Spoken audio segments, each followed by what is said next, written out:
ឆ្លាំងទៅបាញ់ខ្យល់ធ្លេបាសគេនេះហើយទៅដល់រោណាទៅទេឥឡូវយើងកំពុងដោះស្រាយសងគេវិញនេះឡូបងបាយនៅណាខ្ញុំនៅផ្ទះចូលរវល់នៅណាទៀតទេខ្ញុំចៅអូហ៎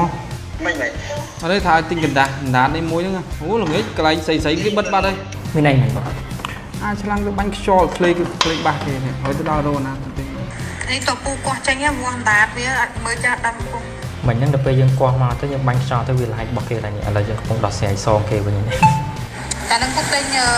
តែកន្លោតនេះក៏ទិញទាំងអស់ពុកម៉ែទៅគាត់ម៉ែរបស់ម៉ែរបស់ម៉ែគាត់មកទឹកយកអាមូលមកទឹកបងមូលមកទឹកអាមូលមកទឹកហ៎បងអាណាបងខ្ញុំ8ហ៊ុននិយាយផបងមេតាម8ហ៊ុនមែនឥឡូវយើងរោទិញគាត់បានណាម៉ាស៊ីនដូចគ្នា